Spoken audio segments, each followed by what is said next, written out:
It was January 1st, and at the time, I worked at a small restaurant just outside of town. My brother would also come in for shifts. He was the assistant manager. Yeah, it wasn't always easy working with family. Anyway, I was on my cigarette break, texting my girlfriend. We were in the middle of a very complicated discussion about what we were going to watch come Saturday night on our Netflix binge. I'm staring down at my phone and I have this ominous sensation come over me.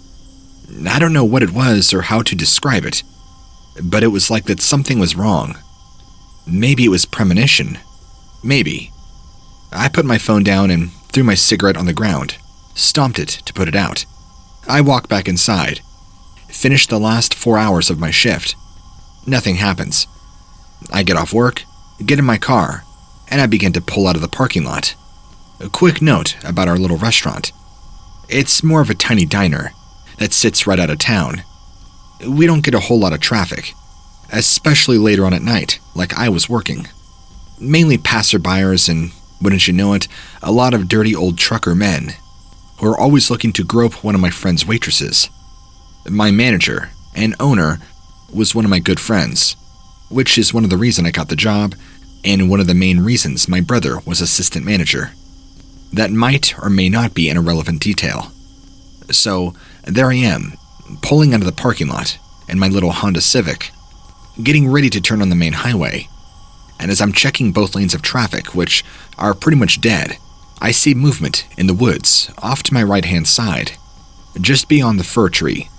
I immediately put my foot on the brake before pulling out, thinking a large deer is about getting ready to jump out.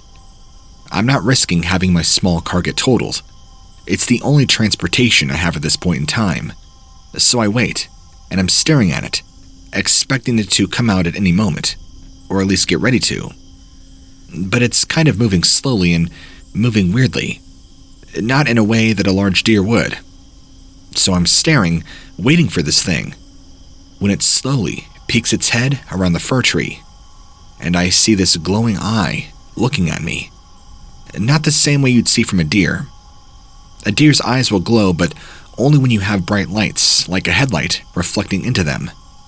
The only problem was, I was seeing that same ominous glowing light coming from one of this thing's eyes.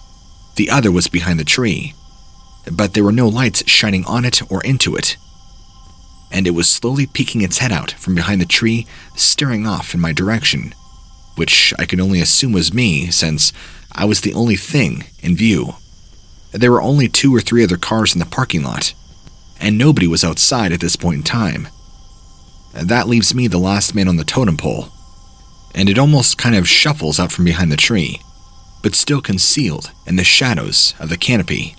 I can make out enough from the silhouette that I know for certain whatever I was looking at was not a deer, but I could tell you it was very large based on its size alone.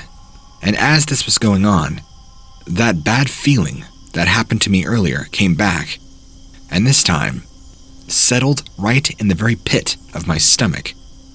I understood it as premonition, that I was going to die, and that this animal was coming to take my life.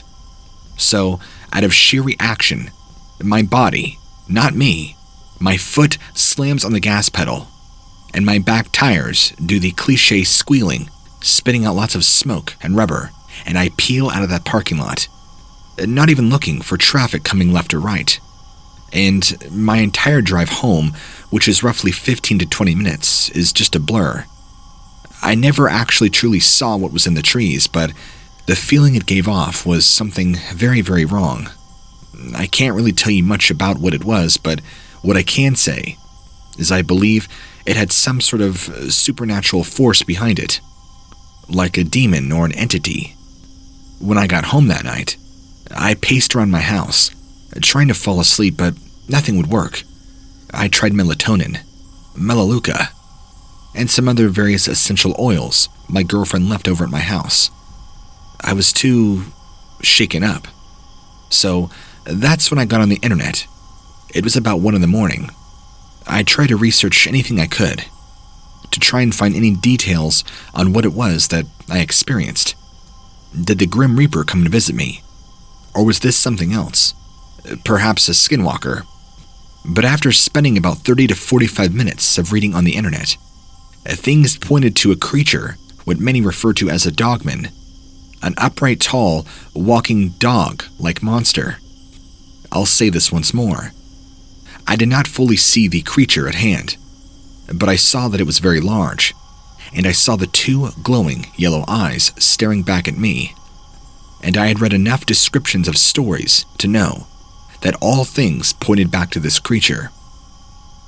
The possibility of that thing being right outside a restaurant is very disturbing. To know that it could come back, or perhaps maybe it's there, still, waiting for me, waiting for the right moment to show itself. Or perhaps it really is there to take my life. I'm thinking about buying a gun, but if this thing is as terrifying as many say it is, maybe a gun won't do much damage to it. Any comments to this post are greatly appreciated.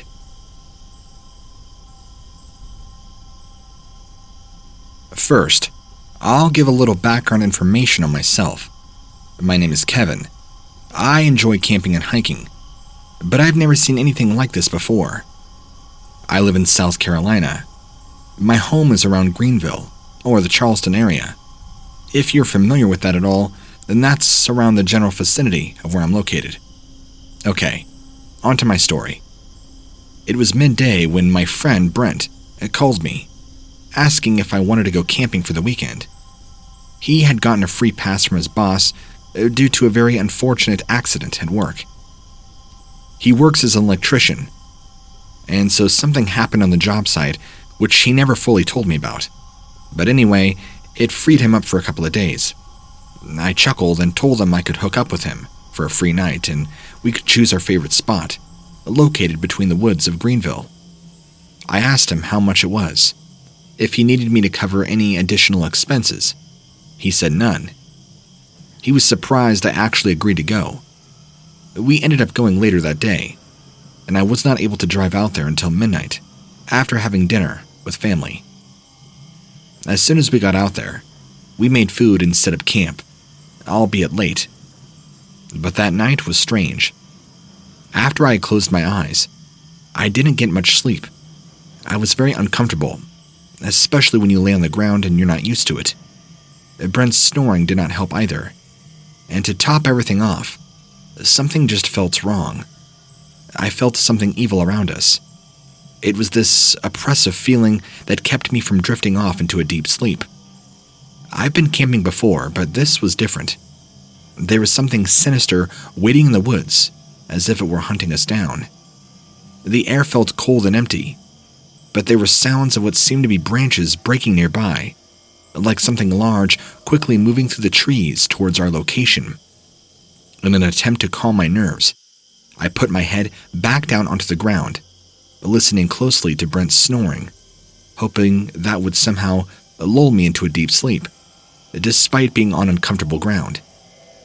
After laying there for what felt like forever, I eventually fell back asleep, waking up to the sounds of birds chirping. The sun was already shining. We were supposed to be waking up early for a hike today, but we missed out on that opportunity. We were exhausted. We went into town, ate breakfast before driving back.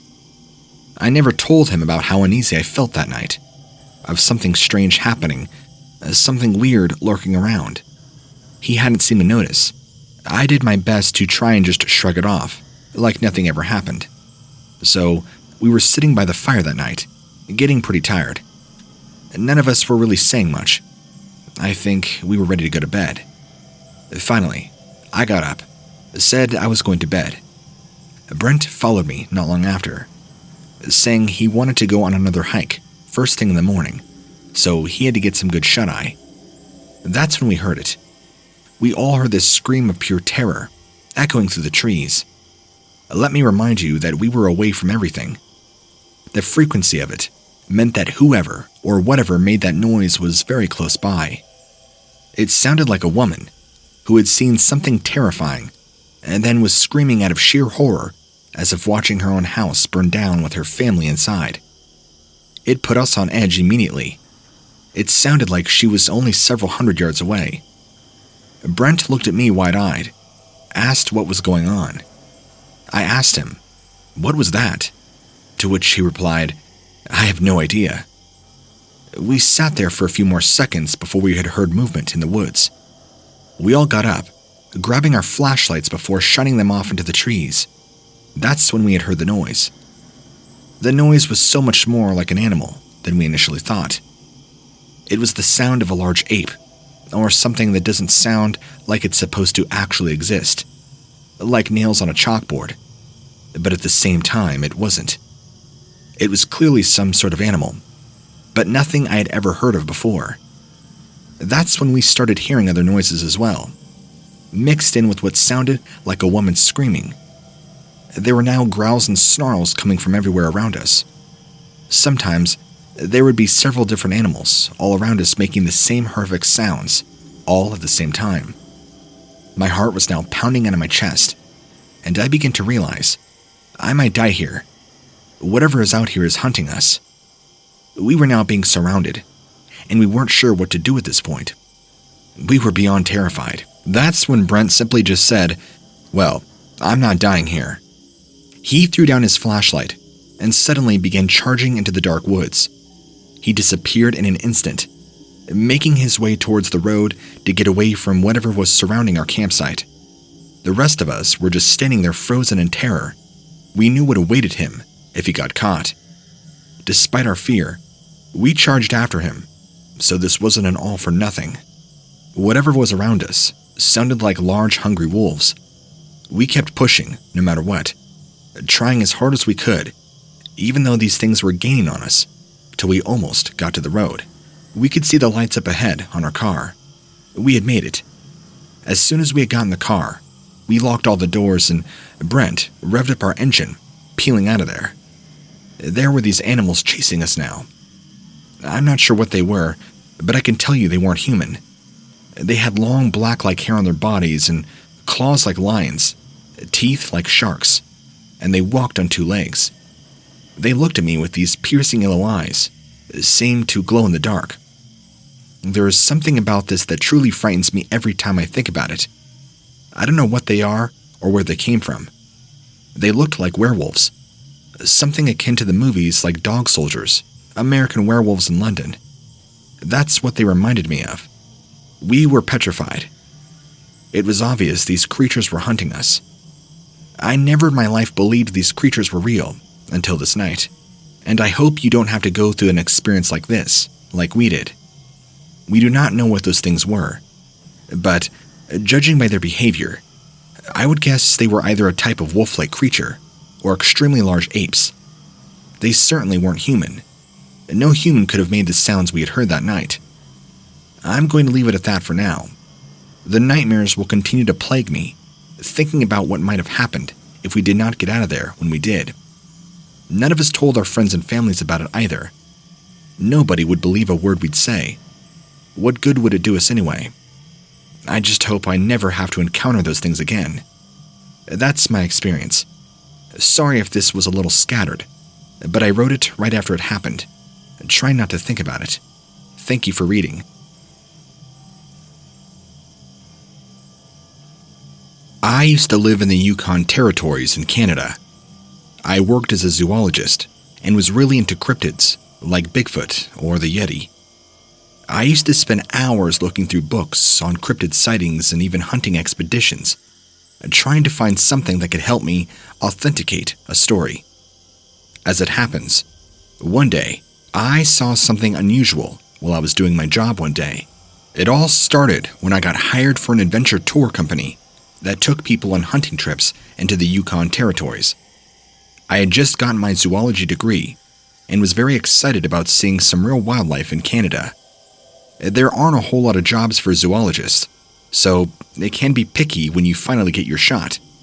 It turns out that hunting really isn't allowed in these territories, but we were going there to actually look for Bigfoot. The government apparently wasn't too happy about this. They thought we would bring on poaching and other bad behavior. We were able to successfully convince them otherwise. I don't know how, but my logistics guy works his magic. Anyhow, We went camping twice a week, around the different areas of the province, looking for signs of any activity or unusual animal tracks. We began finding a lot of weird tracks after a few weeks. The second time I went out with the trackers, we found some unusual prints around the area. They were about twice as large as human feet, and there were 3 toes in each foot, which looked like it could have been formed by a bear, but far more canine in appearance. The thing was, there weren't any signs of bear activity in that area for miles. While we had seen lots of grizzly bears before when we went camping up near the national park, they usually stick to their own areas. They don't go wandering around these regions. It wasn't your typical dog either, because dogs tend to leave a V-shaped footprint, while these particular prints had more of an arch. They weren't man-made. They looked like they were made by a large bipedal wolf, which was a very disturbing discovery, as you can imagine. When I came back the next time, we found more prints that looked similar, except these were closer to a man's size. We also began hearing howling in the distance. There was no way it could have been a wolf. They don't usually make these kinds of noises. It kind of sounded like a person screaming or something, although I couldn't really tell what it was. It was echoing off in the mountains around us. I do remember looking up at one point, and we had heard something big coming in our direction from all around. We looked off on the hilltop, about 100 feet away from us. We can see this large black wolf running on all fours in our direction, then quickly disappearing behind the tree line, hiding. I remember looking over at one of our trackers and he said, "Wolf, yeah." He was probably used to seeing wolves in the area because we were north of the park. We continued tracking that day and headed back deep into the camp in the woods. As it turns out, I was not hallucinating. Something was watching us from the tree line.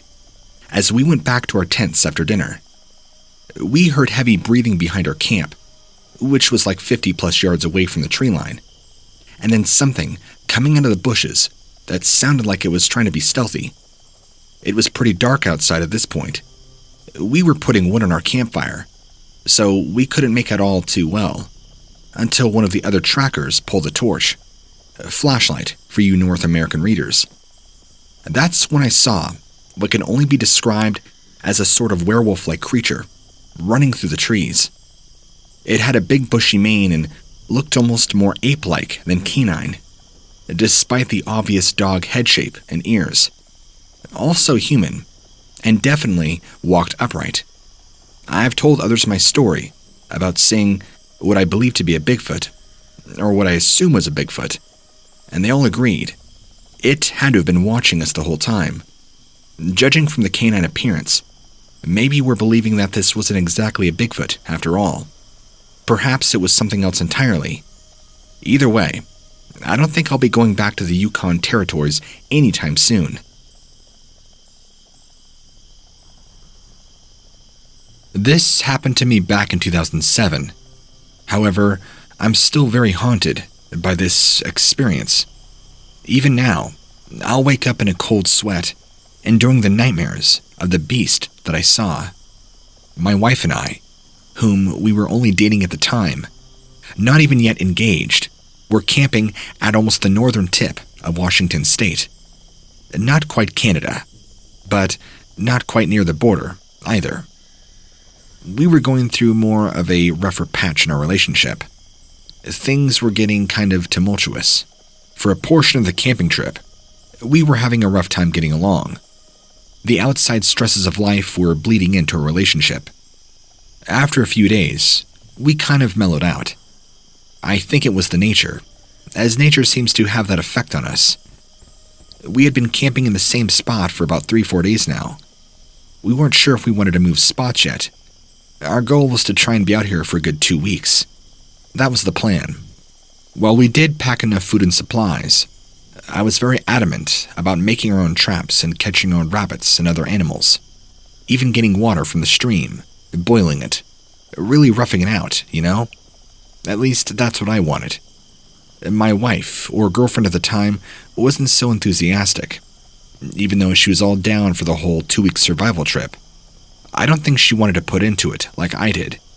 That was a part of where the tension came from, but anyway, after things mellowed out for the first 3 days, my wife kept explaining to me she was bothered.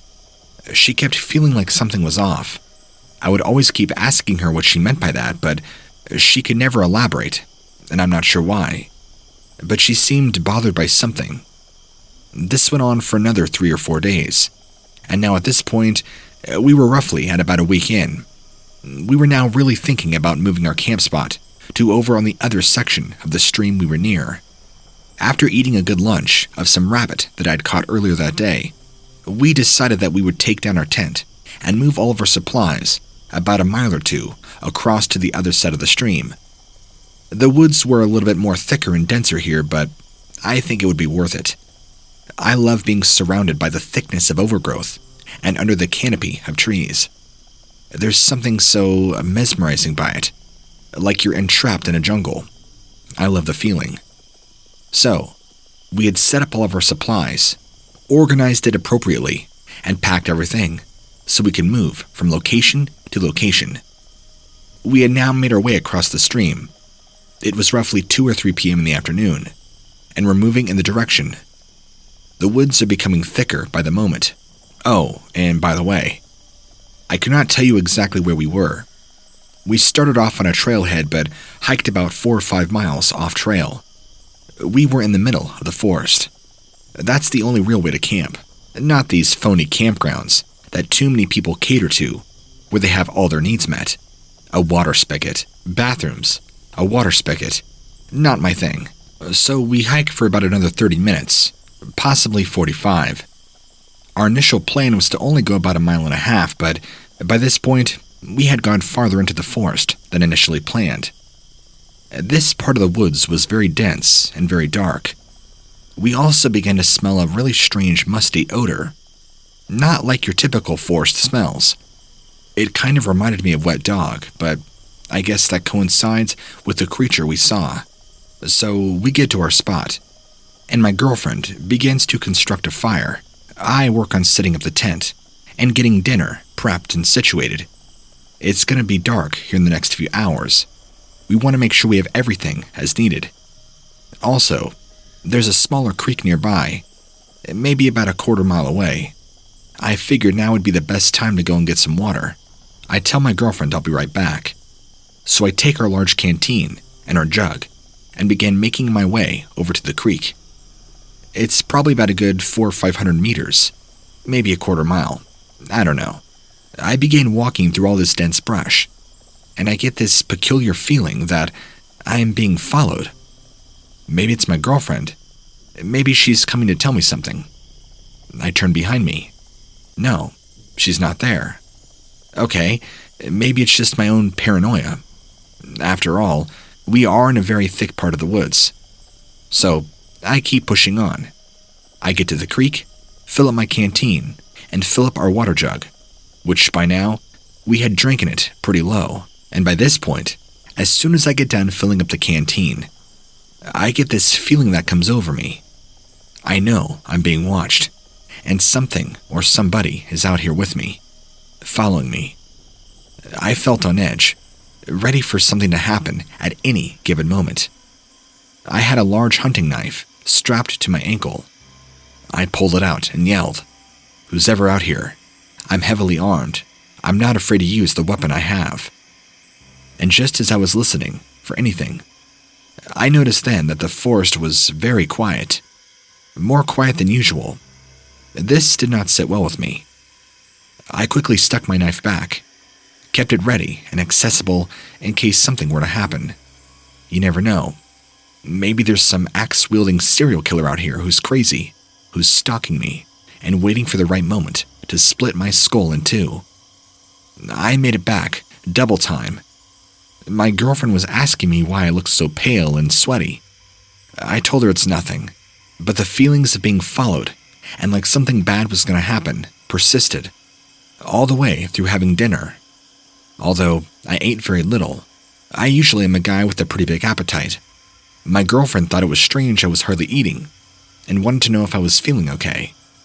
I told her yeah. We just cuddled and sat by the fire, talking about our life scenario. I could not tell you at what time this happened, but it was after dark, so probably 9 or 10 p.m., maybe later. The mosquitoes were really bad this night. That much I do remember. And we heard movement of somebody moving around, coming towards our little campsite. My girlfriend and I were startled by this and started calling out, "Hello, who's there?" But every time we would do that, the sounds stopped. Like whoever it was realized we were there and realized we were aware of them, so they would stop. This made my girlfriend and I very uncomfortable. We were debating on whether to put out our fire and run and hide in our tent, or stand our ground with the only hunting knife that I had. After a short amount of time, maybe a minute, maybe a little more, movement continued. Closer. Whoever or whatever it was being very slow, very stealthy, trying to make as little noise as possible. But the leaves and twigs kept snapping underneath their weight. It sounded like a person, not like an animal moving around. In case you skeptics want to say we had just heard a deer, and we were overly scared and paranoid. My heart was beating so hard, I thought it was going to shoot out of my chest. I figured something was going to happen at any given moment. And just then, we heard this low growl, just off in the trees, right nearby. I looked at my girlfriend. She looked back at me. I told her to get inside the tent, now, and I grabbed hold of my knife, and I screamed out, "I'm not afraid of you, whoever you are.